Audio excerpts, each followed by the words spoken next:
Hi, all, and welcome to Data Lens, the short series where we talk about market research in the outdoor hospitality industry. Today, I'm here with Scott Barr, the president of Cairn Consulting Group. With over 35 years of market research experience, Scott has a wealth of knowledge to share, and I'm here to ask him the questions that you want to know. So, let's hop in.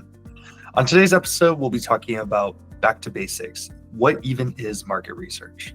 So, Scott, kind of kicking things off, where's your head out on this? This is a wide open topic, but a good one. Because I do feel like on occasion we need to revisit this, because it's a changing world we live in, and people can do research in a lot of different ways now. The bottom line is with market research is anything that you do or someone does to gather information that informs your business, and that's the most at the most basic level. That's what it is. It's gathering information, and it can be formal, it can be informal, it can be primary, or it can be secondary. And we can talk about all of those in our conversation. So, but it really is simply going out and gathering information and typically actively gathering information.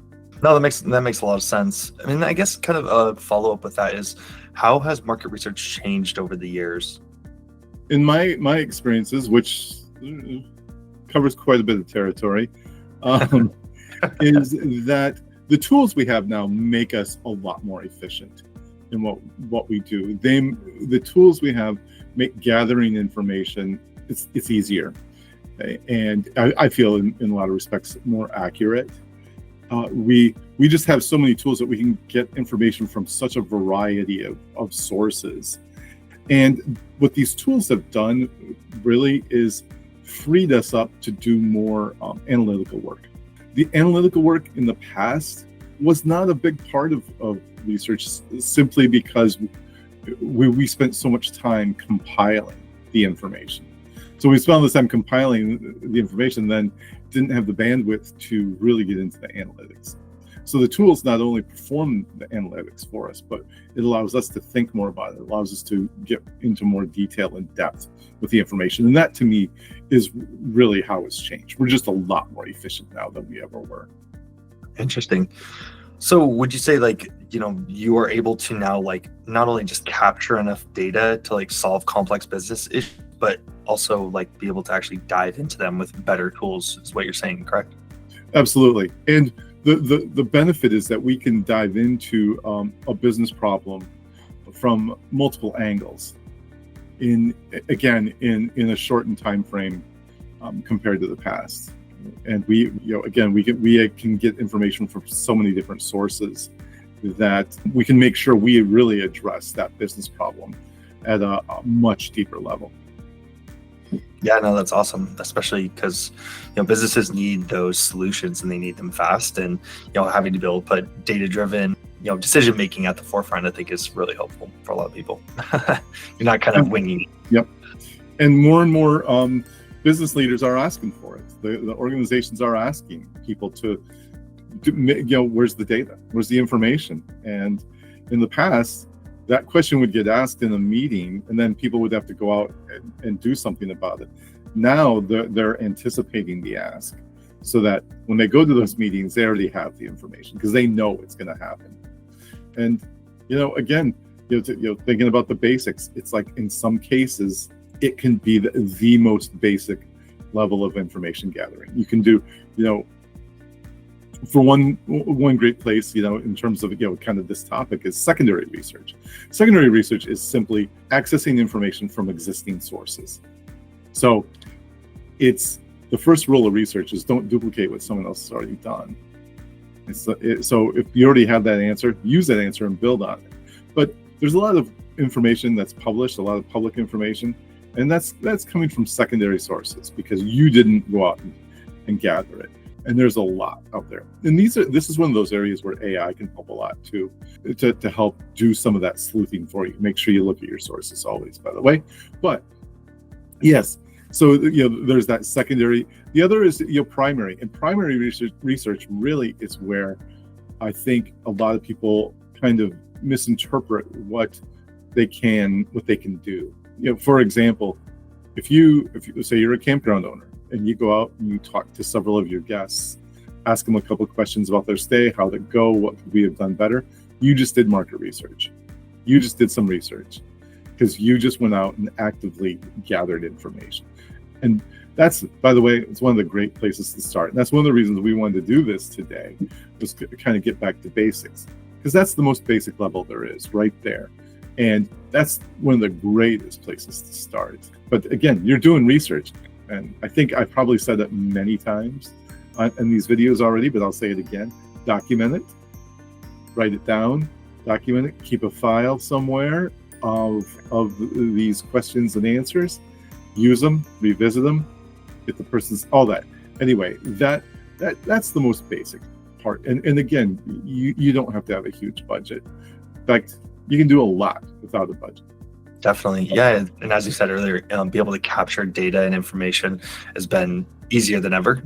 So yeah, be able to go out and get your own research is very, very attainable. So I guess that brings me to the next question is, kind of what does market research look like from both a kind of like a newer person in the data collection kind of phase of market research and say a customer's point of view? From a newer person, is that what you asked? Just someone newer that's never done someone new to market research. Like, what are kind of the things to look for? What are the things that they should kind of keep in mind when looking for market research, and what's their initial approach to data gathering? Yeah, it can be daunting, because if that person has never done research before, you'll probably get a lot of advice, maybe solicited or unsolicited, on where you should start. The first thing I would do is find someone you trust and ask them. It's like, where should I start with this? Where should I do that? Don't do a Google search. Doing a Google search is, as they say in marketing, is spray and pray. It's the idea of you're going to get back information, and you're going to spend a lot of time finding that right organization or person that can help you. I honestly would recommend, I'm going to do it again, I would recommend using AI. Ask a long question to AI about, here's my business problem. Here's what I need to have solved. What should I do, and who can help me? And what you're going to find is, for example, if you want to do research in outdoor hospitality, if you type in, I want to do market research in outdoor hospitality, camping and or glamping, who are some of the experts in market research and outdoor hospitality, and you're going to get back some information. And we're probably going to be at the top, by the way, just so you know, because we've done a lot of work in this area, and we consider ourselves again, you're going to find, you're going to get a better answer. You're going to get a much more specific answer. You're going to get, some targeted information. But really and truly, one of my recommendations is to ask people first. Like, where should I start? Where should I go? Find someone who's been a consumer research. It's difficult to become a good consumer research until you've done it a few times. And hopefully you don't have an experience where it didn't turn out well. Those are lessons we all learn. But that's why, if you know someone who can recommend someone, in some cases, you may go to someone and ask them, can you do this for us? And maybe it's not in their wheelhouse. Your next question is, well, do you know anyone who can help us? And so now you're in a professional network. Once you get within a professional network, then now because those people are only going to recommend people who they are comfortable recommending. It's just like a contractor is not going to recommend a contractor who does rotten work. So it's the same thing within our world. And that's kind of your step. So from your perspective, how would you differentiate, say, just from a general rule, because we're getting back to basics here, the difference between marketing and market research, and how do they work together effectively for businesses to succeed? See, this is a great question. This is a great question, because in my experience, we get a lot of people who think we do marketing, and we do not. We do not do marketing. We assist those who are marketers. So we don't do, we don't develop creative. We evaluate creative. We don't develop the marketing plan. We provide the information that feeds the marketing plan. We don't develop messaging. We test messaging. So all those things, that's it for us. We should be part of every stage of the marketing process, even though there's a difference too. And just to kind of address this now, some people use market research and marketing research interchangeably. They are not interchangeable. Market research refers to more of the strategic level of the market itself, like what is going on out there with customers, with products, consumption, all those things. Marketing research is research that you do specifically for marketing purposes. So just to address that right away, I know sometimes people get hung up on how things are phrased, and it's that's one of the reasons that we get confused with marketing, with doing marketing. To get back to that, if most effective marketers will, the first thing that they'll do is, in developing their planning and developing what they're going to do, is they will do their own research. They may start with some secondary research, but then they'll do research on what the market is. If there's nothing available, what's going on with it? What are on what industry you're in. But for example, again, we'll use outdoor hospitality and camping. The first thing a marketer would do is go out and access a lot of the information that's available. They might visit our website and go to our resource library. There's a lot of resources there. There's historical information, there's current information, there's a lot of information on what's going on in camping and glamping and outdoor hospitality. That'll give the marketer an idea of, all right, how should we start positioning this campground, we'll say, or service at a campground. And from there, they may say, you know what, there's some unanswered questions here. There are some things that we need to know a little bit more about. We know basically who we think we're going to target, but we need to know more about them. So there you might engage in some research, and from there, it's fine-tuned a little bit more. They now know a little bit more about their specific campground, their specific area, what type of campground it is, and who's going to visit there. That's not, you're not going to get that from the major research studies that we work on. But so that's your next step, and from there, they may develop their marketing plan and their strategy. They may develop some messages and maybe some images, some creative. And that's where research will come in again. They'll come and ask us, it's like, can you test this messaging for us? Can you test this creative? See how people, especially people from our target, respond to it. What do they like best? What do they like least? What taglines do they like, and so on. So what we have done is we have assisted. We're there for the big assist for the marketing firms. And then a marketing firm, many will ask us to evaluate what happened after a campaign is either in progress or when it's over.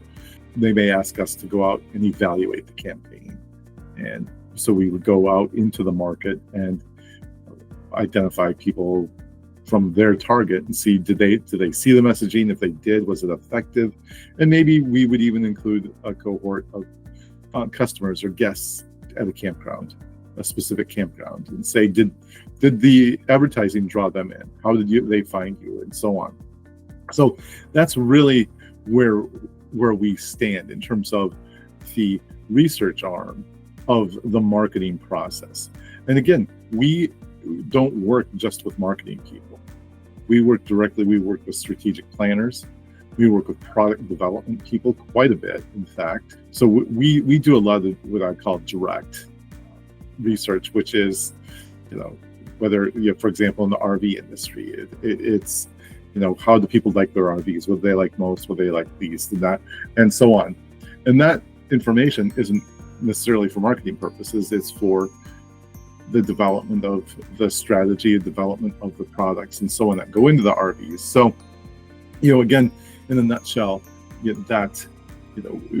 for us, the research, the difference between us and marketing, like I said, we work directly with marketing, but we also work directly with strategic planning and product development. Awesome. No, thanks for that deep dive, Scott. I think it's always helpful to kind of know, who we're working with and kind of that big differentiator between the two. So wrapping things up here, any final thoughts on what is market research? For me, again, to just come full circle, market research, if you've never done any, start with the basics. Do what I mentioned earlier. Start asking people if you're at a campground, whoever your customers are, your guests, just ask them personally, one-to-one, how'd it go? How was your stay?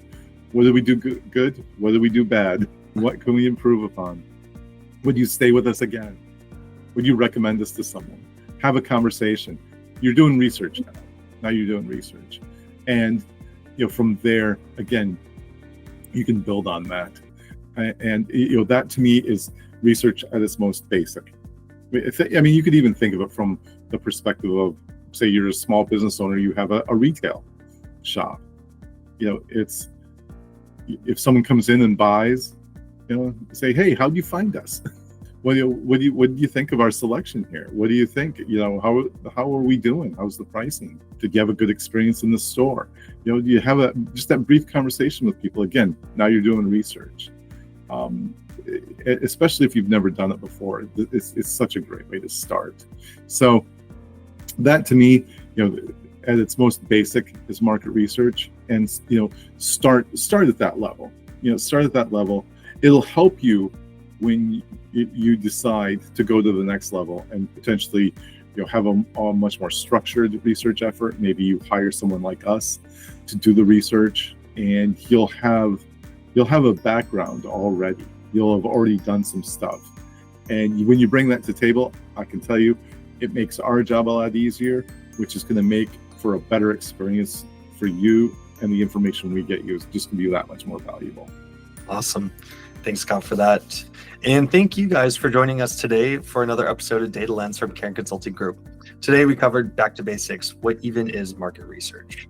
Don't forget to leave a comment or a question for next week's episode. Hit that like button if you like what you see. And as always, subscribe so you never miss out. Have a great day, everyone. Bye-bye. Bye.